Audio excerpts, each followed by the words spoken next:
All right, man. In today's episode, we're going to be talking about how to get your confidence back, even after infidelity. So a lot of guys come to me and they're struggling, right? They're feeling bad about who they are, what's going on, whether it was infidelity or just they just don't feel that appreciation or attention in their marriage, and they're just feeling down, right? So we're going to talk about how to build that back up. The three steps that you need to take. So let's give a little story here about uh, a fictional couple, but based on people that I've worked with, Adam and Sarah. So Adam, he'd made some mistakes in his marriage. Right? Their marriage, when they got married, it started out really great. Lots of love, lots of intimacy. Really felt that chemistry and connection. Things were just amazing. But as time went on, Adam started spending more and more time at work. And he had good intentions, right? He wanted to provide for his family. He and Sarah had a few kids by this point, and he just wanted to really provide a good life for them. His wife Sarah, she had told him that she was starting to feel lonely, like he wasn't quite prioritizing them. She wanted him to be around the kids more, but Adam just said, "Look, I care about you guys. I want to, create a good life for you. That's why I'm working so hard. Okay, you're the reason that I work."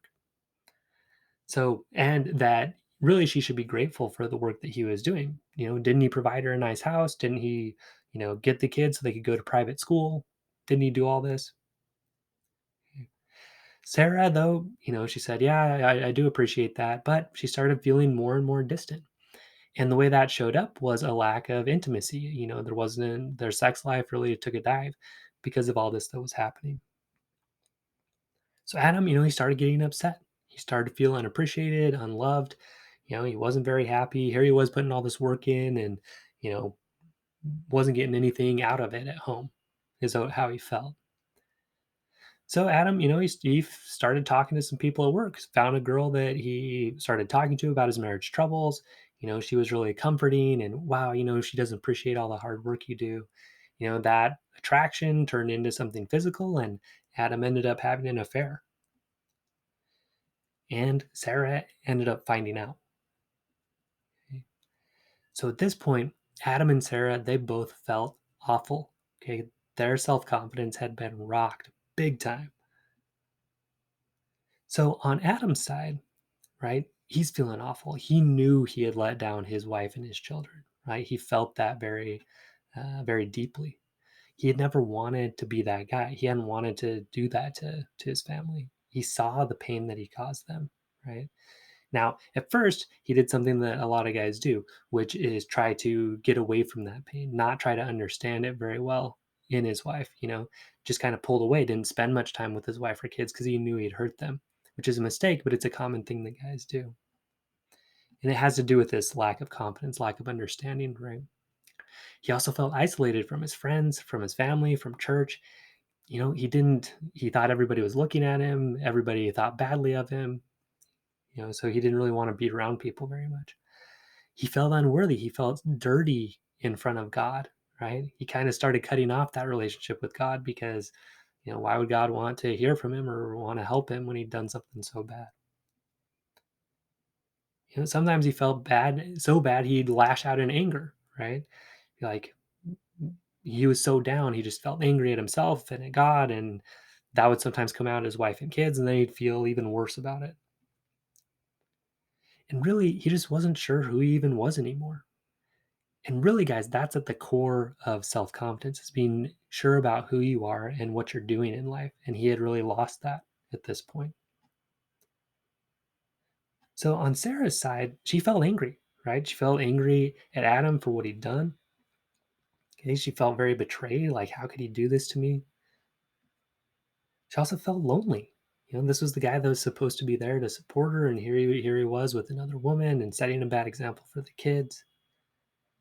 And she wasn't really sure who to talk to. She didn't want to really throw Adam under the bus, but she felt like she needed some support. She didn't like showing up at church because she was afraid of what people were going to say, what they were going to talk about. She even felt like maybe this was partly her fault. Maybe if she would have just, you know, been intimate with him, even though she didn't feel like it, this wouldn't have happened. Or, if she would have just been that better wife, or if she would have been more appreciative, then maybe this wouldn't have happened. So she started to blame herself some. And she also got to that point. She wasn't really sure who she was, right? She was kind of angry at God for making this happen. She used to be really involved with church. Now she wasn't as much. Um, the friends that she thought she had, she really didn't have very much. She didn't feel comfortable talking to him. She just felt kind of lost. And she didn't know how this could have happened. Right. So this is common, right? This is where a lot of people come and see me and where I start helping them is they're in this spot, whether it was from an affair or just from, just kind of falling out of love. I love you, but I'm not in love with you, that kind of situation. Um, it's similar kind of feeling. So what I want you guys to think about is, where does self-esteem come from, or where does self-confidence come from? So some people are going to say, well, it comes from accomplishments, right? It comes from what I do at work, or how well I do at school, or what accolades I get, or how much money I make, right? And that does feel good. When you do a good job at work, when you get that raise, when you get that promotion, when you get that degree, right? When you make that money. Some people say it comes from different attributes, like how strong you are, or how pretty you are, or beautiful, or handsome, how intelligent you are, how good you are, right? How well you are following your religion's teachings, right? This happens a fair amount in my church, the Church of Jesus Christ of Latter-day Saints. I fell into that a lot. Like, my value as a person really depended on how well I followed um, the church's teachings, and not even necessarily the doctrine, but just like the traditions of the church. Some people say self-confidence or self-esteem, it comes from social status, like having a lot of friends, or having leadership positions in the community, or how popular you are, right? And those things, they all do feel good, right? Or even relationships. Like, my self-esteem comes from, having a great wife, or having great kids, or having brothers and sisters who support me, right? And I'm not saying these things don't feel good. They do feel good for sure. But each of these, they have some big problems. Okay? Probably the biggest one is that these are really based on comparison to others, right? So, if you're saying, "Hey, I'm good at work because I did this well," you're saying, "I did this much better than other people," or "I feel good because I have this much money because I have this much more money than other people," or "For strength, I'm stronger than other people," for how pretty you are or handsome you are, that's more than other people. How smart I am, smarter than others, right? The position I have it, so somebody else doesn't have it, so I feel good. So as long as you're comparing to other people, that's not really a secure foundation, because as soon as somebody makes more money, or you don't get that promotion, or your wife cheats on you, or your husband cheats on you, right? Or your kid, all of a sudden decides he's going to, drop out of college and, smoke pot all day, right? If your self worth is really based on other people, or comparing yourself to what other people are doing, it's not a secure foundation, right?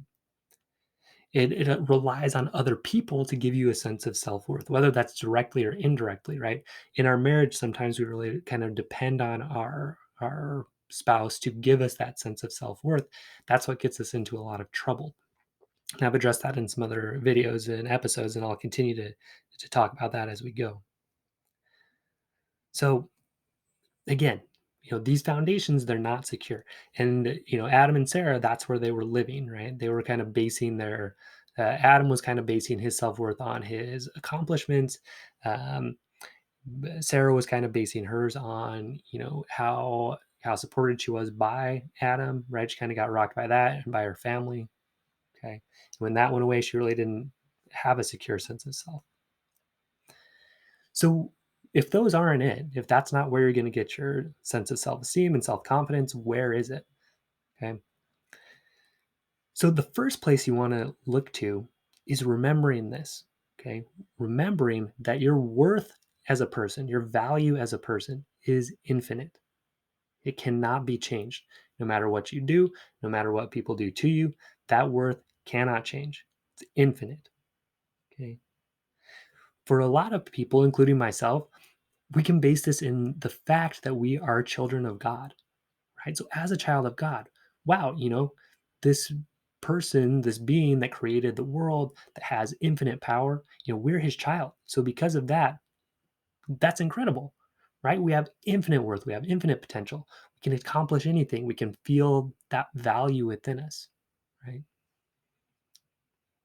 If you don't believe in God, just realizing like you're a perfectly evolved human, right? You've come to this earth at this time, your body is here, you have a mind that works, right? It's really a miracle, okay, that you are this perfectly evolved human. And your value as a human being does not change. Just doesn't. Okay. Your value as a person, it's infinite no matter what you do, no matter if you had the affair, no matter if, you murdered somebody, right? Your worth as a person, your value as a person does not change. It's like we're all $100 bills, right? And that $100 value, it's the same for each of us. It does not change. Okay. Whether it's me, whether it's, some kid that grew up in Africa that has nothing, uh, nothing in terms of, material wealth, right? We're all kind of valued the same. So remember that you have infinite worth, you have infinite potential. It does not change no matter what you do. So this can be a little bit hard to think about, but one way that's helpful for me is just think about how you see your children if you have children, right? You see their value, right? You see their worth, okay? You don't love them less because they do something that's a problem, right? You feel sad, but you want them to do better. You see their value, right? This is how God sees you and your spouse, right? You're his child, and he sees that value in you. He wants the best for you. He's going to help you, right? And he sees your spouse that way too. You know, even if your husband had that affair or your wife had that affair, right? God still sees them with this value. And you can pray and you can try to see them that way. Or if you're not religious, right, you can try to see them just as that perfectly evolved person. The other thing you can do is practice seeing yourself through the eyes of people who do see you this way. Maybe that's a parent, maybe that's a friend, maybe that's a teacher, somebody that really does see your value. Spend time with them, right? Have them reflect back to you the value that they see in you. You know, both ways, whether you were the one that kind of, had the affair or, made the mistakes, or you were the one that kind of got hurt, right? You want to be around people that see your value. So remember, guys, what you did or what you had done to you, it does not affect your worth. It just doesn't. Okay. Your worth is infinite. That means it can't be changed. Infinity minus 100, it's still infinity, right? Infinity plus 100, it's still infinity, right? Can't be changed. So again, going back to that $100 bill, right? Each of us is that $100 bill. Doesn't change. If you had the affair, it's kind of like you threw dirt all over that $100 bill, right? Or you ran it over with a car or whatever. But its value is still the same. Or if you were the one that hurt, somebody else threw that dirt at you, somebody else ran that over with a car, but your value didn't change. So just remember that. Keep that in mind. And so the thing that's powerful about this is it's not based on other people. It's not based on other people's opinions, which can change. It's based on God, who does not change, or based on this just idea and truth that you have infinite worth and infinite potential. Okay. All right. So we start there. We understand that we're not going to earn our value. Okay. It's already there. No matter what we do, it's already there. Just remembering that. The second part of that then is starting to work towards our potential. Okay. Because remember, there's worth and potential. So the way we start working towards our potential is we do this. We start making and keeping promises. As we do that, that builds up this just solid sense of self. We build our integrity. Okay. In a building that has integrity, it means it's built in a way that it can withstand force. It's lined up right. Okay. So same idea with us. As we make and keep promises, that aligns us spiritually and gives us strength. The other part, so making and keeping promises, that's part one of self-esteem, rebuilding self-confidence. Part two is having a clear vision and purpose for your life. Okay. When you know where you're going, that's very powerful. Okay. A lot of people don't. They don't have a clear vision of where they're going. So we have that vision, and then we each day we start stepping towards that vision and purpose, and we align our decisions with our values and our mission in life. Okay. When you do those three things, you will feel so much confidence and so much spiritual strength. Okay. I call that spiritual strength. Being aligned, being having integrity, knowing your purpose, working towards it. Okay. Feels great. Okay. It brings your confidence back like crazy. Mm. So when you combine this, right, you combine these two things, you combine your belief that you have inherent worth that is infinite, that your value doesn't change no matter what you do, and you combine that with working towards this vision and mission, making and keeping in promises, aligning your decisions with your mission. Okay, you are on fire, right? You feel so good. You have so much confidence. You have unbreakable confidence and self esteem. Why is it unbreakable? It does not depend on anybody else. Okay. Doesn't depend on other people in any way, right? It's based on God and it's based on your own decisions. You have 100% control of both those. You don't have control of God, but you have control of your belief in God and your belief in your value, right? Remember, people, their approval, all that's always changeable. God's not, your value is not, your decisions are up to you, right? So as you make and keep promises, that builds up that strength. Okay. So being a man of your word or woman of your word, developing a vision of who you want to be, and acting on that vision and mission, all based on you, all things you can do right now, and nothing feels better and nothing is more attractive. Trust me. So let's come back to Adam and Sarah. So, you know, this is a hypothetical couple, but let's say, they came in, we worked together, and, uh, this has happened with the couples I've worked with. But so this, let's say Adam, right? He starts to remember who he was, right? He remembers he's a son of God. He's not defined by his past, right? He has infinite worth and potential. He starts to really key into that. Okay. So then he really figures out, like, what kind of husband do I want to be? Right. And he starts working towards that each day. He starts making and keeping small promises. He apologizes to Sarah and his family because he understands, like, that's not who I wanted to be. He cuts off all ties with the affair person. He doesn't go back with them in any way. Okay, he's committed to becoming a stronger and a better man. This is key. He's committed to becoming that better and stronger man, this man that he wants to be, no matter what Sarah decides to do. No matter what. Whether she wants to leave or stay, he's going to do this because he wants to be this guy. He has a clear vision of who he wants to be. He's working towards it. He knows he has value, and he knows it's up to Sarah. Like, if she's going to stay with him or not, that's her choice. He's going to continue to be this man. Sure, he hopes he comes back, of course, but if she doesn't, he's still on this course no matter what.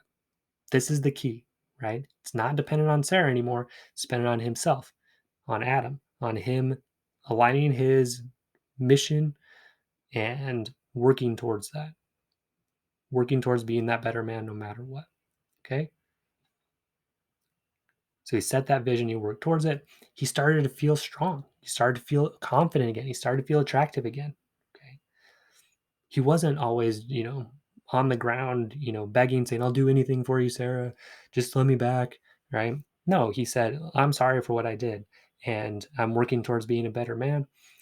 I'm going to do that no matter what. I hope you don't come back. I understand if you don't. I do hope you give me another chance.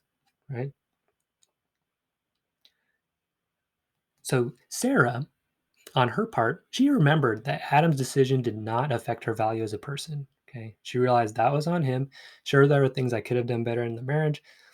I'm going to take some time and think about that. What kind of wife do I want to be? Where was I out of alignment with who I wanted to be? Right. So she took the time to figure that out. She wrote it out. She said, here's the kind of wife I want to be. Here's the kind of mother I want to be. Here's the kind of person I want to be. Okay. And she started working towards that. In her case, Sarah decided from a place of strength, right? So she decided, I can forgive Adam. And she also understood forgiveness doesn't mean saying what you did's fine and come on back and no problem. It just means she said, look, God's going to judge you. I'm not going to try to judge you anymore on this. Um, I'm not going to try to punish you for this. All right. Sure, there's consequences, but I'm not going to be the one to try to punish you anymore. Right. So that's forgiveness. Then she decided to have faith, to have some belief, right? That they could recover, that Adam could change, that they could create a better marriage. That was a choice that she made. That was again from a place of strength, not from a place of, oh yeah, I guess I should give him a chance back. I don't know if I'm gonna be able to support myself without him. Just from a place of strength, just saying, yeah, I think things can get better. I'm willing to take a chance and work on it. So she decided to give Adam the chance, the opportunity to earn back trust. Okay. She understood that she could not trust him, right? Trust has to be earned. The way I explain it, it's like a house made of bricks, right? That house is built over time by making and keeping promises. Each made and kept promise is like a brick in that house. So she understood, like, Adam knocked this house over, right? He took a wrecking ball to this house of trust. And I can choose right now. I can choose whether I want to, you know, give him the opportunity to lay those bricks back down and build that house of trust back up. Or I can say, look, that house is gone and it's time for us both to move in different directions. You know, keep working on yourself. We still have our kids to co-parent together, and we'll do it that way. So she could have gone either way, but she just for herself, for what she wanted, she decided to give him that chance, right? And she understood she had a choice. And she also understood that she could not trust him right away, that he had to earn it over time. Adam understood that too. And they went about rebuilding that house of trust, rebuilding that connection, rebuilding intimacy. And eventually they were able to build a marriage that was stronger than ever. Okay. But they both had to get to that place of confidence, right? Of figuring out who they wanted to be and then working together so they could both, support each other and being who they wanted to be, the best version of themselves. Right. So as a review, our actions or the actions of others, they can rock our self-esteem. They can really throw it off if it's not based in the right places, if it's based on achievements, if it's based on opinion of others, right? If it's based on relationships with others even. So what do we do instead? We remember that we have infinite worth and infinite potential, no matter what you have done or what has been done to you. Okay, it does not affect your worth or your potential. Okay, we start making and keeping promises. We get clear on who we want to be, and we start aligning our decisions with who we want to be. Okay, this builds unbreakable self esteem. Okay, this is what I call the essential elements of spiritual strength. And this is the foundation of self confidence that is unbreakable, that's strong, that feels amazing, and that builds the relationship, the marriage, the relationship with yourself that you really want and that can be amazing. All right, guys. So get out there, build up that self confidence through these 3 steps, and stay strong, men. We'll see you next episode.